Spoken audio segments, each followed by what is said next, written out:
सूत जी ने सौनक ऋषि को इस कथा का पूर्ण दर्शन कराया। व्यास जी ने पावन इसी कथा का दर्शन राजा जन्मेजय को करवाया। राजन, हे प्रपौत्र, आज भगवान शंकर की इस छवि से पूरे गांव में मातम जैसा छाया हुआ है। रोष, दो प्रकार का मातम होता है। एक दुख ऐसा होता है जिसमें आदमी पूर्णतः अंदर बाहर दुखी रहता है, सूतक। और एक रोना, एक दुख ऐसा भी होता है जिसमें अंदर से क्रोध आ रहा होता है। मैना और उसके पति, पार्वती के पिता हिमाचल और उनकी पत्नी और पूरे गांव के लोग, नर नारी सब क्रोधित हो रहे थे। ये क्या हो गया? और जब बारातियों के बारे में बुरी बात चल रही थी, हल्ला मचा था कि दुष्ट बाराती आए, दुष्ट ऐसा हुआ है, तो बारातियों में भी रोष पैदा हो गया। वो ये सोचने लगे, भैया अपन तो बहुत गलती कर दी, शंकर की बारात में आए और गालियां पड़ रही हैं, काय को गाली खाएं अपन, हमारा क्या दोष है इसमें? तो सारे बाराती भी नाराज हो गए और कुपित हो गए, क्रोधित होने लग गए। माता पार्वती को इस बात का भास हो गया कि लड़की वाले और लड़के वाले दोनों तरफ अगर क्रोध पैदा हो गया तो बड़ा विस्फोट होगा और विवाह होगा नहीं, सब बात बिगड़ जाएगी। तो क्या करना चाहिए? तो आदि शक्ति माता जगदम्बा पार्वती जी ने 10 भुजाओं वाला सिंह पे सवार होकर अस्त्र शस्त्र के साथ घराती बराती दोनों को शांत करने के लिए स्वयं माता पार्वती चंद्रमा को सिर पर धारण करके 10 भुजाओं से युद्ध के मैदान में युद्ध लड़ने के आकार को लेकर संहार करते, अंगार करते हुए दोनों के बीच में आकर खड़ी हो गई। इस रूप को ही चंद्र घंटा रूप माना गया है। अब आप समझिए, दो लोगों में लड़ाई हो रही हो, प्यार से ना कोई रुके, तो फिर दोनों को पिटाई हो जाए, इतनी ताकत से आओ बीच करने, तब मामला शांत हो सकता है। या तो हाथ जोड़ के रोको, अरे रुक जाओ चाचा, रुक जाओ भतीजे।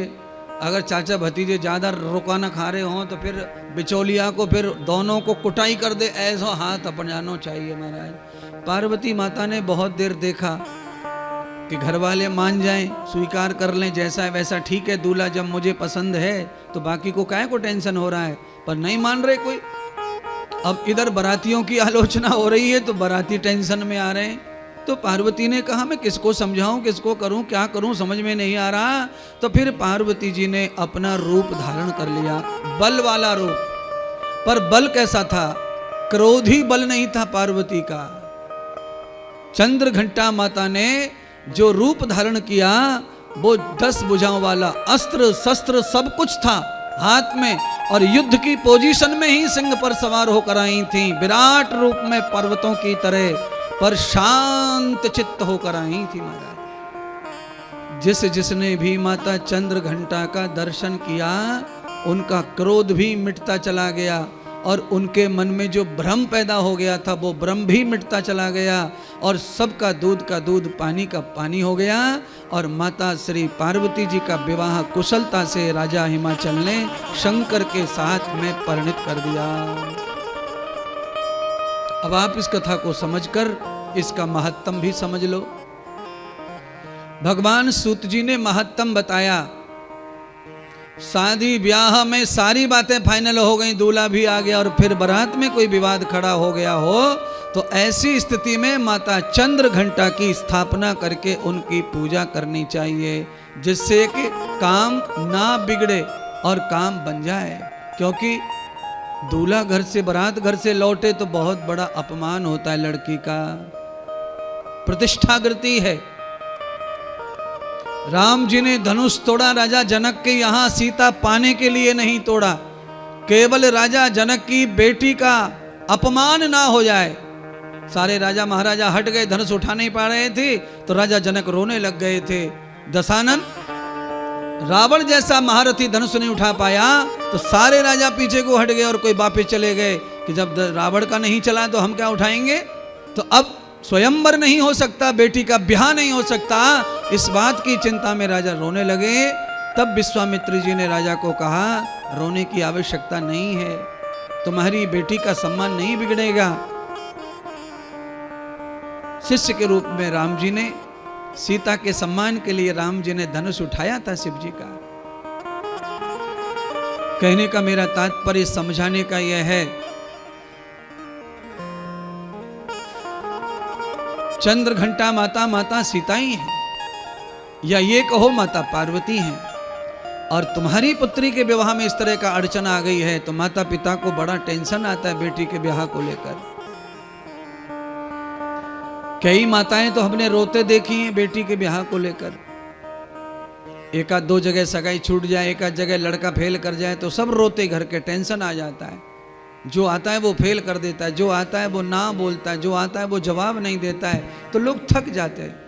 ऐसी स्थिति में चंद्र घंटा माता की आराधना कन्या को तीसरे नवरात्र में जरूर करनी चाहिए। अगर ऐसा कोई अड़चन आ जाए तो श्री सूत जी ने माता चंद्र घंटा की पावन तृतीय नवरात्रि का यह कथन सुनाया। आज की नवरात्रि का फल आप पूजा करके आए हैं, अच्छी बात, नहीं करके आए हैं तो आज आपने माता की पावन कथा को श्रवण कर लिया तो घर में जो आप पूजा करते हैं उससे भी 1000 गुना फल आपको इस कथा से प्राप्त होता है। अच्छा, घर में आप क्या करेंगे? घर में तो आप एक ही स्थापना करते हैं ना, 9 देवी रोज बदलते थोड़ी हैं। पर आप अगर कथा में आते हैं तो यहाँ पर रोज नई देवी, रोज की देवी का ताजा ताजा दर्शन, ताजा ताजा पूजन, ताजा ताजा हवन, ताजा ताजा श्रवण सब हो रहा है। आज यहाँ चंद्र घंटा माता का हवन हो गया, कल आने वाली जो माँ है उनका हवन होगा। अब घर में कहाँ है? घर में तो ज्योत उनकी जल रही है अखंड। इसीलिए पर्वों पर कथा श्रवण करना अवश्य है। कोई भी कथा आ रही हो पर्व पर और पर्व से मैच करती हो, देवी का समय चल रहा है, देवी भागवत चल रही है, तो सारे काम छोड़कर कथा सुनो टीवी पर बैठकर।